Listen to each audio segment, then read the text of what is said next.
Hello everyone, एक बार फिर से केमिस्ट्री क्लास में आप सभी लोगों का वेलकम करते हैं। तो आज की क्लास में हम लोग बात कर रहे हैं charge to mass ratio of an electron किस पर डिपेंड करती है। यानी आज हम लोग एक छोटा सा प्रूफ करेंगे कि charge to mass ratio of an electron ये डिपेंड करती है इलेक्ट्रिक फील्ड की स्ट्रेंथ पे, मैग्नेटिक फील्ड की स्ट्रेंथ पे और रेडियस पे। तो charge to mass ratio of an electron is equal to 2e over h square r square. अब ये जो E है ये इलेक्ट्रिक फील्ड की स्ट्रेंथ को रिप्रेजेंट कर रहा है और इस तरह से यहां पे जो आपको H नजर आ रहा है ये रिप्रेजेंट कर रहा है मैग्नेटिक फील्ड की स्ट्रेंथ को, और यहां पे जो R नजर आ रहा है ये डिपेंड कर रहा है रेडियस को, रेडियस। अब ये जो इलेक्ट्रिक फील्ड की स्ट्रेंथ है ये डिपेंड करती है पोटेंशियल डिफरेंस पे, पोटेंशियल डिफरेंस पे डिपेंड करती है। तो पोटेंशियल डिफरेंस को हम लोग यूजुअली कैपिटल V से रिप्रेजेंट करते हैं। तो हम लोग इलेक्ट्रिक फील्ड की स्ट्रेंथ को V, कैपिटल V से भी रिप्रेजेंट कर सकते हैं। अब यहाँ पे जो मैग्नेटिक फील्ड स्ट्रेंथ है इसको हम लोग कैपिटल B से भी रिप्रेजेंट करते हैं।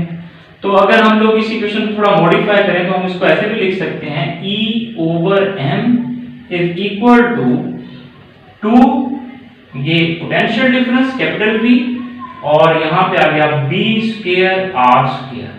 This is also charge to mass ratio of an electron. Literature में आप लोगों को ये दोनों तरह के रिलेशनशिप दिखाई पड़ेंगे।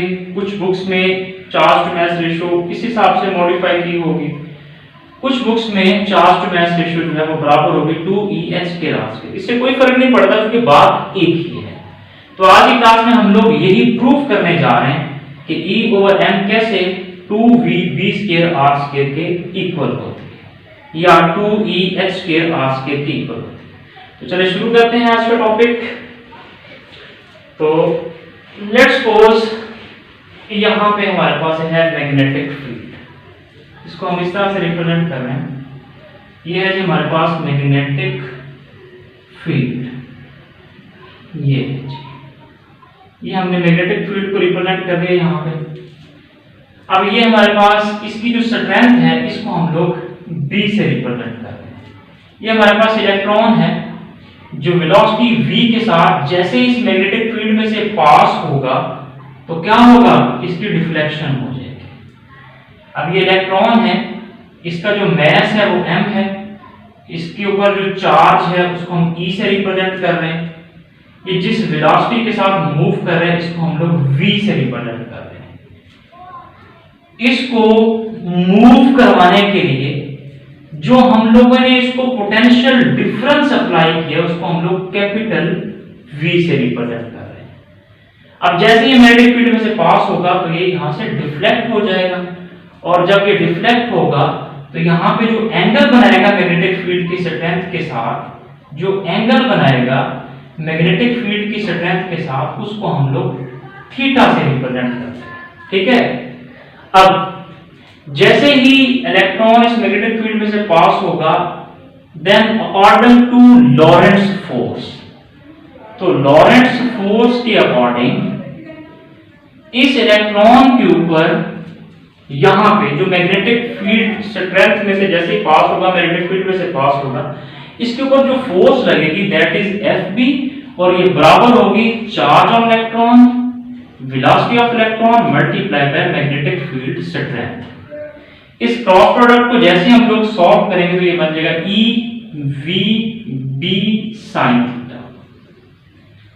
अब अगर ये थीटा जो है वो 90 डिग्री के इक्वल हो, यानी if theta is equal to 90 degree, तो इसका मतलब क्या होगा, इसका मतलब होगा कि मैग्नेटिक फील्ड स्ट्रेंथ और इलेक्ट्रॉन की जो वेलोसिटी है, इसका मतलब क्या है, velocity of electron is perpendicular to magnetic field strength.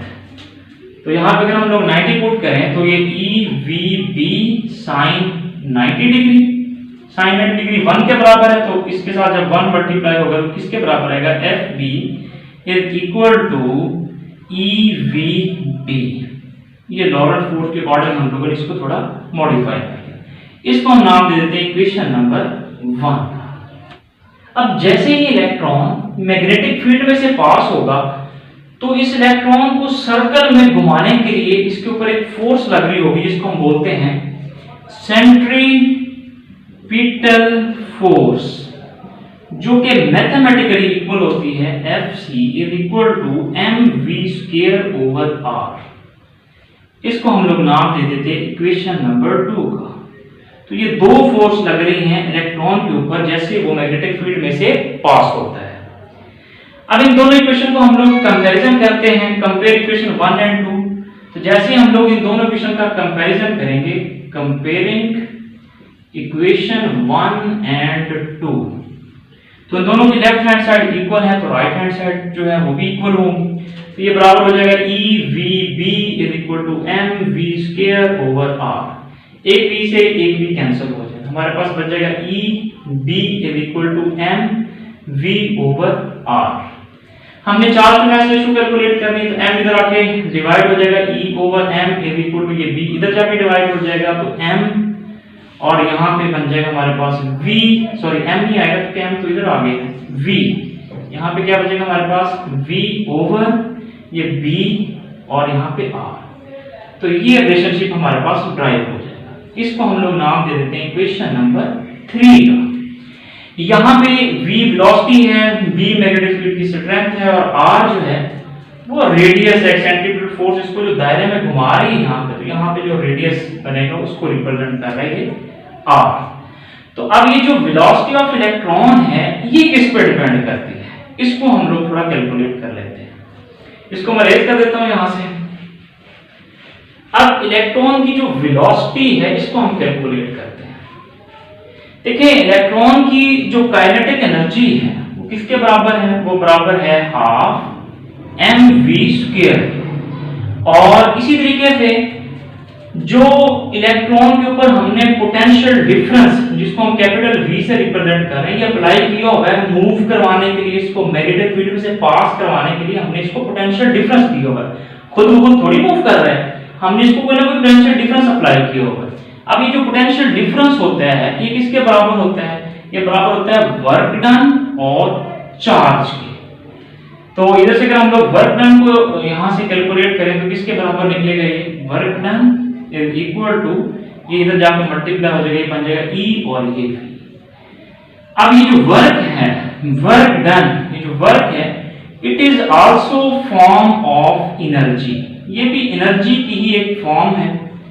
तो इसका मतलब ये भी एनर्जी है, ये भी एनर्जी है, तो हम इन दोनों एनर्जी को कंपैरिजन कर सकते हैं, कंपेयर कर सकते हैं। तो चलिए फिर दोनों को कंपेयर करते हैं, तो इनकी राइट हैंड साइड हम लोग इक्वल लिख सकते हैं। तो हमारे पास क्या आ जाएगा, half mv square is equal to E और ये वाला पोटेंशियल डिफरेंस। अब हम लोग यहां से वेलोसिटी की वैल्यू को कैलकुलेट करते हैं, v square is equal to, इधर मल्टीप्लाई हो जाएगा 2ev डिवाइडेड बाय, इधर आके डिवाइड हो जाएगा m। हमने वेलोसिटी की वैल्यू कैलकुलेट करनी है, तो ये v is equal to 2e और ये v ओवर m और ये इसका स्क्वायर रूट। इस वेलोसिटी की वैल्यू कैलकुलेट करने के लिए हम क्या करेंगे, हम लोग दोनों तरफ स्क्वायर रूट ले लेंगे, इधर भी स्क्वायर रूट इधर भी स्क्वायर रूट, तो इधर का स्क्वायर रूट और ये स्क्वायर जो है वो कैंसिल होकर किसमें कन्वर्ट हो जाएंगे, v में। तो हम लोगों ने यहां से क्या किया, v की वैल्यू जो है वो हम लोगों ने यहां से कैलकुलेट कर लिया। इसको रेज करके लिख लेते हैं, यहां पे क्या है m। अब हम लोग क्या करेंगे, v की वैल्यू निकालनी है, क्या करना है हमने, दोनों तरफ स्क्वायर रूट ले लेना है, ऐसे करके। अब ये स्क्वायर और ये स्क्वायर रूट कैंसिल हो जाएगा, तो हमारे पास क्या बनेगा, v is equal to 2e और ये पोटेंशियल डिफरेंस ओवर m और ये इसका स्क्वायर रूट। अब यहाँ पे जो वेलोसिटी की वैल्यू हमने कैलकुलेट की है इसको हम लोग पुट करते हैं इक्वेशन नंबर 3 में, यहाँ पे पुट करते हैं। अच्छा जी, तो ये इक्वेशन हमारे पास क्या बन जाएगी, जब हम लोग यहाँ पे वेलोसिटी की वैल्यू पुट करेंगे तो इक्वेशन हमारे पास बन जाएगी E over m is equal to, इसको थोड़ा बाहर करके लिख लेते हैं, 1 ओवर b r और यहाँ पे हम लोग वेलोसिटी की वैल्यू पुट कर देते हैं जो कि है 2e और ये potential difference divided by m और ये इसका स्क्वायर रूट। ठीक है, अब हम लोग स्क्वायर रूट को खत्म करने के लिए क्या करेंगे, taking square on both side. अब हम लोग दोनों तरफ क्या ले लेंगे, स्क्वायर ले लेंगे। तो जैसे हम लोग स्क्वायर लेंगे, चलिए स्क्वायर ले लेते हैं, taking square on both side, ये हमने स्क्वायर ले लिया। अब स्क्वायर को ओपन करेंगे तो ये बन जाएगा e square over m square is equal to 1 का स्क्वायर 1 ही रहेगा, b स्क्वायर r स्क्वायर। अब ये स्क्वायर और इस स्क्वायर, ये स्क्वायर रूट और इस स्क्वायर से कैंसिल हो जाएगा, तो हमारे पास बन जाएगा 2e और ये v डिवाइडेड बाय m। ये रिलेशनशिप हमारे पास निकल आएगा। अब यहाँ पे देखें तो ये न्यूमरेटर में है, इक्वल इधर भी न्यूमरेटर में है, तो एक e जो है वो एक e से कैंसिल हो जाएगा। ये डिनोमिनेटर में m है, इधर भी डिनोमिनेटर में m है, एक m से कैंसिल हो जाएगा। तो हमारे पास फाइनल रिजल्ट क्या बचेगा, e over m is equal to 2v और ये b square r square, 2v क्या potential difference, b square r square. तो this is the final relationship which is used to calculate charge to mass ratio of electron। इसको हम ऐसे भी तो लिख सकते हैं ना, E over m is equal to 2, ये V क्या पोटेंशियल डिफरेंस जो कि इलेक्ट्रिक फील्ड की स्ट्रेंथ ही है, इसको हम E से लिख देते हैं डिवाइडेड बाय ये मैग्नेटिक फील्ड स्ट्रेंथ को अगर हम H से रिप्रेजेंट करें तो ये H स्क्वायर और ये क्या बन जाएगा R स्क्वायर। तो this is the charge to mass ratio of electron. सबको पता चल गया यहाँ तक।